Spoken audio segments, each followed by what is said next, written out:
नमस्कार, स्वागत है आपका। एमवी नेटवर्क देख रहे हैं आप और मैं हूं आपके साथ लता। बुलेटिन की शुरुआत करेंगे हम खबर के साथ। उत्तराखंड में 4 धाम यात्रा शुरू होने में अब कुछ ही घंटे बचे हैं। 10 मई को केदारनाथ, गंगोत्री और यमुनोत्री धाम के कपाट श्रद्धालु के लिए खोल दिए जाएंगे, जबकि 12 मई को बद्री विशाल के कपाट भी खुल जाएंगे। चारों धामों के कपाट खोलने की प्रक्रिया शुरू हो चुकी है। मंदिरों को फूलों से सजाया जा रहा है और अब तक 22 लाख से ज्यादा श्रद्धालु रजिस्ट्रेशन भी करा चुके हैं, जबकि हरिद्वार और ऋषिकेश में ऑफलाइन पंजीकरण के लिए भी बड़ी संख्या में श्रद्धालु पहुंच रहे हैं। पहले दिन 7,800 लोगों ने ऑफलाइन पंजीकरण कराया है।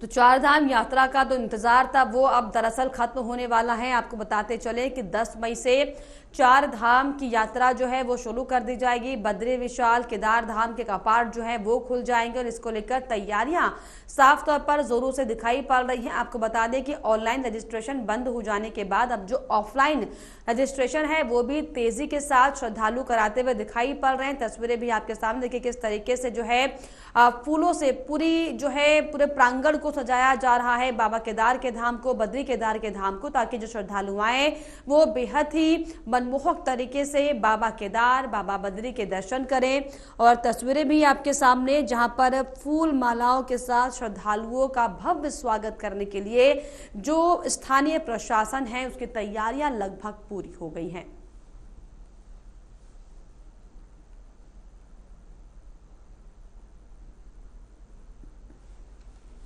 तो 10 मई से होगा 4 धाम का आगाज और इसको लेकर तैयारियां लगभग अंतिम चरण पर हैं। हालांकि आज 9 मई का समय, कल 10 मई जब पूरे मंत्रोच्चार के साथ जो है बद्रीनाथ, केदारनाथ, यमुनोत्री, गंगोत्री चारों धामों के कपाटों को खोल दिया जाएगा। एक समय जो है वो निश्चित किया गया है कि किन किन समयों में किन किन मंत्रोच्चारों के साथ जो है बाबा बद्री, बाबा केदार, गंगोत्री और यमुनोत्री के कपाटों को खोला जाएगा। हालांकि तस्वीरें आपके सामने, उससे ठीक पहले यानी कि कल 4 धाम यात्रा की शुरुआत और आज से देखिए किस तरीके से जो वहां पर रौनक है वो साफ तौर पर दिखाई पड़ रही है, क्योंकि फूल मालाओं के साथ हालांकि पूरे प्रांगण को सजाया गया है। आज 9 मई और कल आपको बता दें कि 10 मई का वो क्षण होगा जब श्रद्धालु जो है बाबा केदार और बद्री के धाम में दर्शन करने के लिए पहुंचेंगे।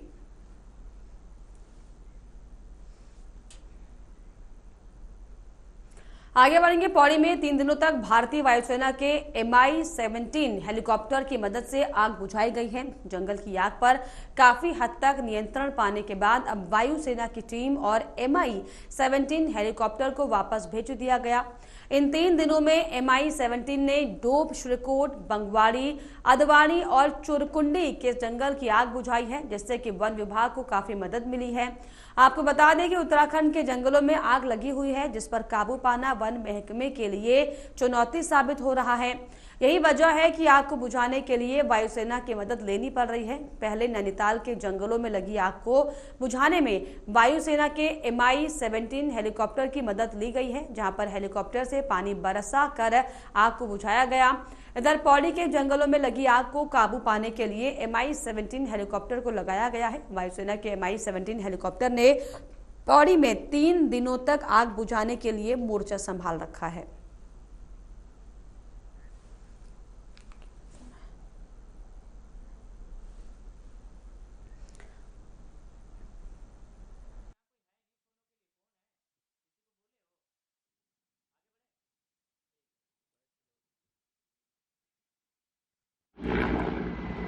जी, इसमें आज जो एक्टिव फायर का नंबर है वो 11 है और जो हमारी लार्ज फायर है वो 3 से 4 हैं। और उस पर सुबह से ही हमारी सॉर्टीज़ हो रही थी।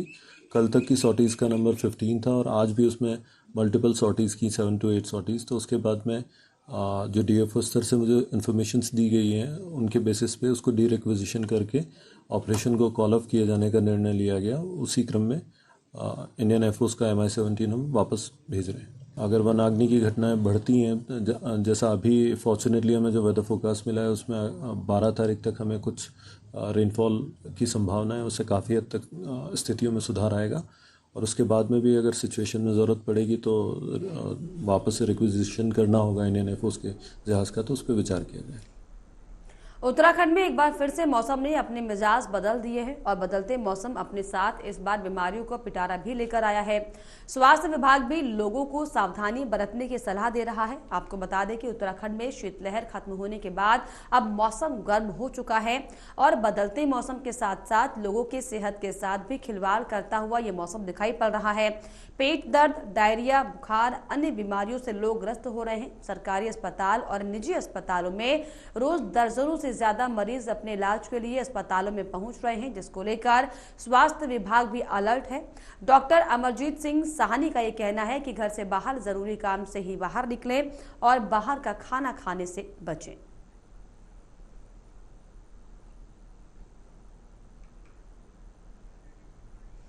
तो उत्तराखंड में मौसम का जो मिजाज है वो हालांकि बदलता हुआ दिखाई पड़ रहा है, लेकिन अब इस बदलते मौसम ने कई बीमारियों को दस्तक देना जो है वो शुरू कर दिया है। हालांकि अब तक जो है थोड़ा सा ठंडा माहौल था, लेकिन अब जो गर्मी लगातार बढ़ती हुई दिखाई पड़ रही है, तापमान जिस तरीके से आसमान छू रहा है, लोगों को तरह तरह की बीमारियां जो हैं अब होनी शुरू हो चुकी है। चाहे बात पेट दर्द की हो, डायरिया की हो, बुखार की हो, वायरल फीवर हो, तमाम तरह की दिक्कतें अब जो है सामने लोगों में आ रही है और इसी वजह से अस्पतालों में भी मरीजों की लंबी लंबी लाइनें लगी हुई हैं।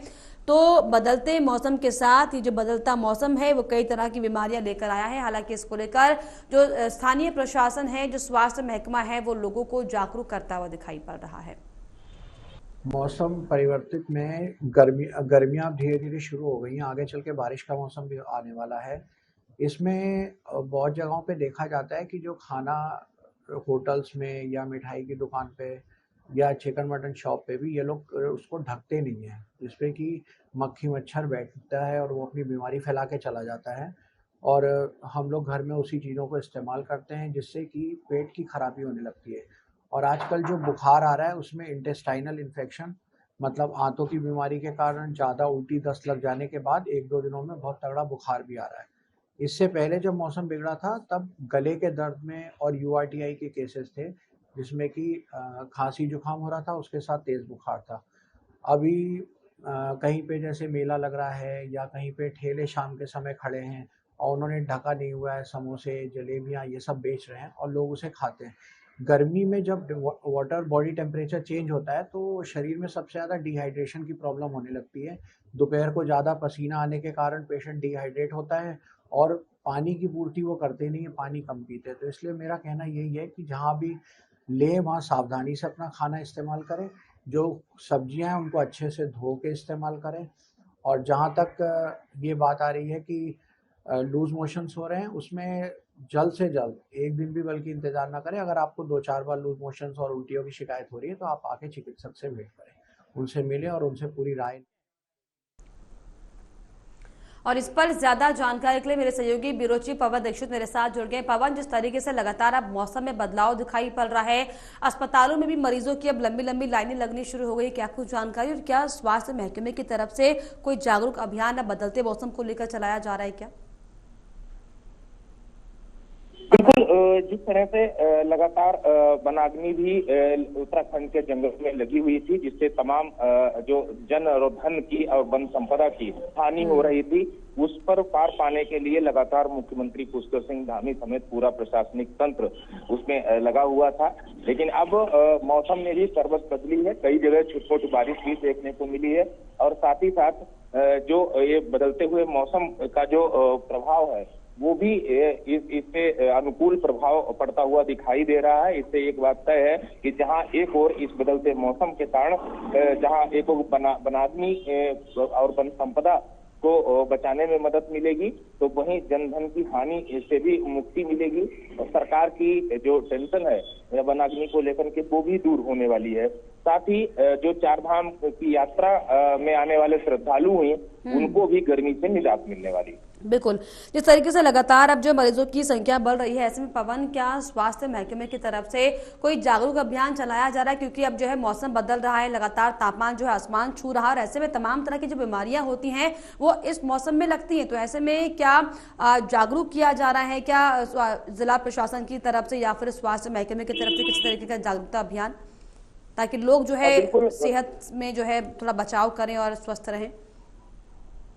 बिल्कुल, स्वास्थ्य विभाग लगातार इन तमाम चीजों को लेकर के जन जागरूकता अभियान के साथ साथ जो स्वास्थ्य विभाग है उसके जो अधिकारी हैं, कर्मचारी हैं, डॉक्टर्स हैं या फिर पैरामेडिकल स्टाफ है, उन सबको लगातार चेतावनी जारी की जाती है, एडवाइजरी जारी की जाती है कि ये बदलते मौसम में जो बीमारियां होती हैं उनसे कैसे निजात पाई जाए, उनसे कैसे लोगों को राहत दी जा सके, उससे कैसे बचाव किया जा सके। तो इसको लेकर के एक जन जागरूकता अभियान के तहत तमाम जगह जो जागरूकता के कार्यक्रम हैं वो जारी किए जाते हैं। साथ ही साथ प्रेस के माध्यम से, इलेक्ट्रॉनिक और प्रिंट मीडिया के माध्यम से, सोशल मीडिया के माध्यम से, साथ ही साथ जो लोग अस्पताल में जो मरीज जाते हैं अपनी बीमारियों से संबंधित इलाज के लिए, उन बीमारियों का इलाज कैसे हो और कैसे उन बीमारियों से बचा जाए, चिकित्सकों के द्वारा भी दवाइयों के साथ साथ बचाव के भी तरीके बताए जाते हैं। यही वजह है कि जैसे जैसे गर्मी का मौसम है, ऐसे में धूप तेज है, तो धूप के कारण तमाम लोगों को चाहे वो जो आंखों से संबंधित बीमारियां ज्यादा होती हैं, साथ ही साथ डिहाइड्रेशन की बीमारियां ज्यादा होती हैं। तो इन सब चीजों से कैसे बचा जाए, इसको लेकर के कैसे इन तमाम चीजों से बचा जाए, इसको लेकर हालांकि जागरूक किया जा रहा है। बहुत शुक्रिया आपका पवन, इस जानकारी के लिए। आप बने रहिए, आपसे आगे भी अपडेट लेंगे। आज का युग आधुनिक और टेक्नोलॉजी बेस्ड युग है। आज के समय में मानव तकनीक आधारित काम करने लगा है, यानी कि आज के समय को गैजेट्स का युग कहना बिल्कुल भी गलत नहीं होगा। आज मानव छोटे छोटे कामों से लेकर बड़े बड़े कामों को करने के लिए गैजेट्स का इस्तेमाल करना जानता है। जहां एक और ये हमारे लिए सुविधा का कारण बनता है, तो वहीं इन गैजेट्स का दुष्प्रभाव भी हमारे स्वास्थ्य और शरीर पर पड़ रहा है। बड़े से लेकर बच्चों तक इन आधुनिक उपकरण का उपयोग करने में पीछे नहीं हट रहे। हमारे दैनिक जीवन में हमारे पल पल का साथी जो मोबाइल है, इससे सबसे ज्यादा दुष्प्रभाव हमारी आंखों पर पड़ता है। आजकल के माता पिता अपने बच्चों को महत्व कुछ साल बड़े होने के बाद ही मोबाइल थमा देते हैं। यहाँ तक कि स्कूलों और कॉलेज में पढ़ाई करने के लिए भी मोबाइल और लैपटॉप का इस्तेमाल किया जाता रहा है। लगातार मोबाइल और लैपटॉप देखने से बच्चों और बड़ों की आंखों और मस्तिष्क पर इसका काफी बुरा असर देखने को मिल रहा है। वहीं दून अस्पताल में आंखों के स्पेशलिस्ट डॉक्टर सुशील ओझा ने बताया कि मोबाइल और लैपटॉप के अंदर से जो लाइट्स बाहर की ओर निकलती हैं, ये सबसे ज्यादा हानिकारक होता है। और दूसरी बात, आजकल लोग जो रात में कमरे में लाइट ऑफ कर मोबाइल चलाते हैं, वो सबसे ज्यादा खतरनाक है। देखिए, ऐसा होता है, स्क्रीन एक टेक्नोलॉजी है जिसमें लैपटॉप हो सकता है, मोबाइल हो सकता है, कंप्यूटर हो सकता है, आईपैड हो सकता है, टैबलेट हो सकता है। तो ज़रूरत भी बन गया है, आपके सारे मैसेज, सारा कम्युनिकेशन उसी से होता है। आजकल के जो यंग बच्चे हैं वो किताबें भी इसी से पढ़ते हैं। तो आपने देखा होगा कि किताब में कोई ऐसी ब्राइटनेस नहीं होती, ऊपर से लाइट आती है, फिर आपकी आंखों पे लाइट जाती है, लेकिन टैबलेट के अंदर से खुद से रोशनी निकलती है। तो ये किरणें भी कई बार आंखों को नुकसान पहुंचाती हैं, क्योंकि जब हम कोई स्क्रीन पे देखते हैं तो कई बार क्या होता है, हम ब्लिंक कम कर देते हैं, आंखों को झपकना कम कर देते हैं। तो आंखों को थोड़ा सा कोशिश करें कि 20 मिनट जब भी काम करें लगातार, तो 20 बार पलकों को झपकाएं और 20 सेकंड के लिए स्क्रीन से दूर देखें, जिसको हम रूल ऑफ 20 बोलते हैं।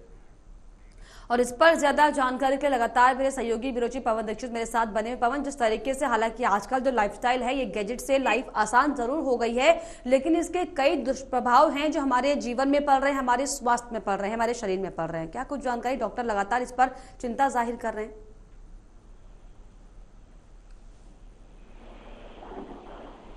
पवन,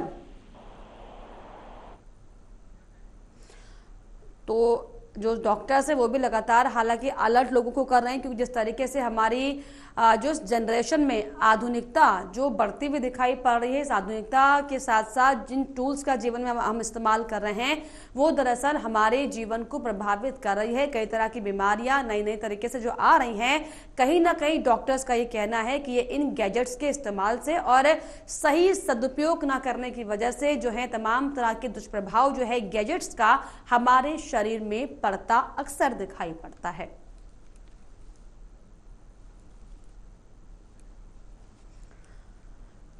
तो दून अस्पताल के डॉक्टर्स भी हालांकि इस पर चिंता जाहिर कर रहे हैं और लगातार जो है डॉक्टर्स इस विषय पर गंभीर अपनी चिंता जतन कर चुके हैं। रामनगर में स्थित प्रसिद्ध गिरजा देवी मंदिर में 10 मई से 30 जून तक श्रद्धालुओं के प्रवेश पर पूरी तरह से रोक लगाने का निर्णय स्थानीय प्रशासन और मंदिर समिति के पदाधिकारियों ने लिया है। आपको बता दें कि प्रसिद्ध गिरजा देवी मंदिर कोसी नदी के बीचों बीच एक ऊंचे टीले पर स्थित है। 2010 में आई बाढ़ आपदा के चलते मंदिर के टीले में दरारें आ गई थी, जिसके बाद से लगातार ये दरारें बढ़ने के बाद जहां एक और माता के मंदिर को खतरा उत्पन्न हो गया था। हालांकि सिंचाई विभाग द्वारा मंदिर के इस टीले की मरम्मत का कार्य तिरपाल लगाकर किया गया था, लेकिन अब मंदिर के मुख्य टीले का मरम्मत का काम जो है वो शुरू होना है। मंदिर के टीले पर आई दरार के बाद प्रदेश के मुख्यमंत्री पुष्कर सिंह धामी ने भी मंदिर परिसर का निरीक्षण करते हुए मंदिर के जीर्णोद्वार कार्य करने का निर्देश संबंधित विभाग के अधिकारियों को दिए हैं। मंदिर के टीले में लगातार बढ़ रही दरारों को लेकर अब भविष्य में किसी भी प्रकार के मंदिर और श्रद्धालु के साथ कोई अनहोनी ना हो, इसको लेकर बीते दिवस मंदिर परिसर में तहसीलदार कुलदीप पांडे की मौजूदगी में हुई बैठक में मंदिर समिति के पदाधिकारी और दुकानदारों के साथ ही सिंचाई विभाग और पुलिस प्रशासन के अधिकारियों ने हिस्सा लिया है। आपको बता दें कि सरकार द्वारा मंदिर में आई दरारों के चलते 5.5 करोड़ रुपए की पहली किस्त जारी कर दी गई है। गिरजा देवी मंदिर काफी पौराणिक मंदिर है और विगत आपदा में कई क्षतिग्रस्त हो चुका है, इसमें जगह जगह दरार आ चुकी है। तो इस संबंध में सरकार से बात की गई तो उन्होंने इसके लिए कुछ पैसा यहाँ पे मंजूर किया है। अभी फिलहाल 6 करोड़ रुपये यहाँ पे के लिए आया है और 10 तारीख से इसमें कार्य शुरू होने जा रहा है। इसकी सुरक्षा के टीले की जो सुरक्षा है उसके लिहाज से 10 तारीख से सरकारी कार्य यहाँ पे चालू होने जा रहा है। बुधवार से इसमें जो सुरक्षा का कार्य है इसको शुरू किया जाएगा। तो उस लिहाज से उन्होंने हमसे 15 दिन का टाइम लिया है और उसमें 14 दिन भी लग सकते हैं, वगैरह से 10 दिन में भी दे सकते हैं और 20 दिन भी लग सकते हैं। और तब तक तो मुख्य मंदिर देखिए वो तो बंद ही रहेगा, क्योंकि वहाँ काफ़ी कार्य जो है हैवी कार्य है, जो सरिया सीमेंट होगा ये इसका जाल बतना है, तो वहाँ पे तो दर्शन बहुत मुश्किल है। तो जब मंदिर ही के दर्शन नहीं हुए, माँ भगवती का दरबार जो भी आता है वो माँ के दर्शन करने ही आता है। और बाकी घूमना फिर तो इधर नदी में घूमना है, प्रसाद सामान है, तो फिर तो वहाँ पे ऐसा हो नहीं पाएगा। जो गिरजा देवी मंदिर का मुख्य टीला है और जो बाढ़ से जो नीचे क्षति होती है उसकी एक सुरक्षा के लिए हम गिरजा मंदिर के सुरक्षात्मक कार्य 2 फेज में कर रहे हैं। इसमें प्रथम फेज के कार्य भी किए जाने हैं, जिसमें मंदिर के टीले की स्ट्रेंथनिंग और नीचे टो प्रोटेक्शन का कार्य किया जाना है। अभी उसके लिए जो मंदिर के टीले के लिए हम कार्य कर रहे हैं उसमें शॉर्टकट का कार्य किया जाना है, जिसमें वेल्डेड वायर मैश के साथ। उस हेतु हमने गिरजा देवी मंदिर समिति, मुख्य पुजारी और वहाँ व्यावसायिकों से सहयोग की उम्मीद की थी। इसी क्रम में एक कल बैठक आयोजित की गई थी। तहसीलदार साहब इसमें थे और मंदिर समिति के अध्यक्ष थे कोतवाल साहब, सिंचाई विभाग के हम लोग और व्यावसायिक और मुख्य पुजारी सभी लोग उपस्थित थे। उसमें मुख्य पुजारी और जो हमारी समिति है और व्यावसायिक हैं, सब लोगों ने सर्वसम्मति से ये निर्णय लिया कि जब तक ये मुख्य टीले का स्ट्रेंथनिंग का कार्य होता है तब तक के लिए मंदिर को बंद कर दिया जाए और केवल सुबह और शाम जो मुख्य पुजारी जी वहाँ पे पूजा अर्चना करना है। इसमें अभी प्रथम फेज जो हमें टीले की स्ट्रेंथनिंग करनी है उसके लिए निर्णय जो लिया गया है 10 मई से 30 जून तक के लिए सहमति। इसमें प्रथम फेज में जो हम कार्य कर रहे हैं उसके लिए लगभग 546 लाख की डीपीआर। उत्तराखंड में एक बार फिर से निकाय चुनाव की धूम देखी जा रही है। सभी राजनीतिक पार्टी अपनी तैयारी में जुट गई हैं, तो वहीं दूसरी ओर चुनाव आयोग भी निकाय चुनाव को सही से संपन्न करने के लिए और सभी लोगों को जागरूक करने और वोटर लिस्ट में नाम दर्ज कराने के स्थानीय प्रशासन के अधिकारियों को निर्देशित किया है। और उन निर्देशों का पालन करते हुए जसपुर नगर पालिका के अधिशासी अधिकारी शाहिद अली द्वारा एक विशेष अभियान चलाया जा रहा है, जहां पर बूथों की तैयारी के साथ नए वोटरों के लिए सभी पोलिंग बूथों और बीएलओ को बिठाकर वोटर लिस्ट में 18 साल की उम्र में कदम रखने वाले लोगों को जोड़ा जा रहा है। वोटर लिस्ट में नाम जोड़ने, संशोधित करने और मृतकों का नाम सूची से पृथक करने का अभियान चलाया जाएगा। निकाय चुनाव की चूंकि अभी अधिसूचना जारी नहीं हुई है, लेकिन नगर पालिकाओं द्वारा तैयारियां कर ली गई हैं, वोटर लिस्टें भी तैयार कर ली गई हैं। चुनाव आयोग की तरफ से मिले निर्देशों के अनुसार वोटर लिस्टों में अगर कोई संशोधन होना है, किसी त्रुटियों में सुधार होना है, नए मतदाता जो छूट गए हैं उनके नाम सम्मिलित करने हैं, तो उसके लिए विशेष अभियान चलाया जा रहा है। नगर पालिका की 53 बूथों पर 16 केंद्र हैं। 16 केंद्रों में हमने 20 आंगनबाड़ियों को नियुक्त किया है, जिनसे और पत्र कै ख गए भराए जा रहे हैं। कोई मतदाता छूट गया हो तो उसको शामिल किया जा रहा है। उत्तराखंड में शुरू होने वाली यात्रा को लेकर बुधवार को मुख्यमंत्री पुष्कर सिंह धामी की अध्यक्षता में जंगलों में लगी आग की रोकथाम के लिए चारधाम यात्रा और मानसून सीजन में आपदा प्रबंधन की तैयारी के संबंध में समीक्षा बैठक हुई है, जिसमें वन विभाग, आपदा प्रबंधन प्राधिकरण, SDRF, NDRF विभाग के अधिकारियों के साथ ही समीक्षा हुई है। बैठक के बाद मीडिया से बात करते हुए मुख्यमंत्री ने कहा कि जंगलों की आग से निपटने के लिए सभी प्रयास किए जा रहे हैं और सरकार सभी चीजों की मॉनिटरिंग कर रही है। वहीं अयोध्या में उत्तराखंड भवन के निर्माण के लिए मंगलवार को उत्तर प्रदेश सरकार द्वारा दी गई भूमि की रजिस्ट्री होने पर मुख्यमंत्री पुष्कर सिंह धामी ने उत्तर प्रदेश के मुख्यमंत्री योगी आदित्यनाथ को धन्यवाद देते हुए कहा कि जल्द ही भवन निर्माण के लिए DPR तैयार की जाएगी, जिससे कि उत्तराखंड से अयोध्या जाने वाले श्रद्धालुओं को काफी लाभ मिलेगा। हमारी जो हर साल बड़ी यात्रा, चारधाम यात्रा, जिसकी पूरे देशवासियों को सबको प्रतीक्षा होती है, उत्तराखंड वासियों को विशेष रूप से, कि आज समीक्षा की है उसकी तैयारियों के बारे में कि सभी कोई तैयारी छूटे ना और सब ठीक प्रकार से हो, यात्रियों को परेशानी ना हो। इसके साथ साथ वनाग्नि जो हमारे लिए एक बड़ी समस्या, चुनौती दोनों बनी हुई है, वो उस पर भी आज समीक्षा की है। जिम्मेदार जो अधिकारी हैं उनको फील्ड में जाने के लिए कहा था, फील्ड पर जा रहे हैं, वहाँ से काम कर रहे हैं और जो अभी तक हमारे सामने जो रिपोर्ट आई है उस रिपोर्ट में वनाग्नि काफ़ी कम हो गई है, अब आधी से कम हो गई है और हमारा प्रयास है कि जल्दी से जल्दी। और इस पर ज्यादा जानकारी के लिए मेरे सहयोगी बिरुचि पवन दीक्षित मेरे साथ जुड़ गए। पवन, जिस तरीके से तमाम जो है बैठकों का दौर जारी है, वनाग्नि को लेकर, चारधाम को लेकर जो पूरी तैयारियां हैं सरकार की तरफ से चाक चौबंद कर ली गई है, क्या कुछ जानकारी इसको लेकर?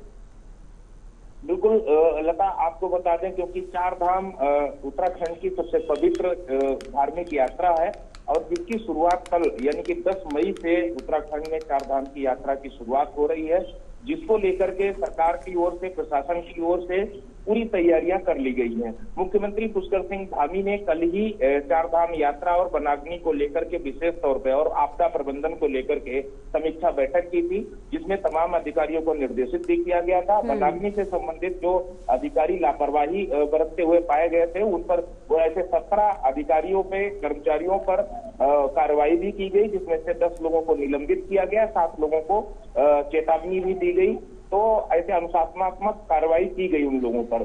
चलिए, मुख्यमंत्री पुष्कर सिंह धामी का उद्देश्य ये चारधाम की जो पवित्र यात्रा है उसमें श्रद्धालुओं को किसी प्रकार की कोई भी दिक्कत ना हो, परेशानी ना हो, चाहे वो ठहरने की व्यवस्था हो, चाहे वो परिवहन की किसी प्रकार की दिक्कत परेशानी ना हो, इस पर जो है सरकार का विशेष फोकस जो है वो बना हुआ है। बहुत शुक्रिया आपका पवन, तमाम जानकारियों के लिए, तमाम बातचीत के लिए। और इसी के साथ इस बुलेटिन में फिलहाल इतना ही। देश और दुनिया की तमाम खबरों के लिए आप देखते रहिए AMV नेटवर्क। नमस्कार।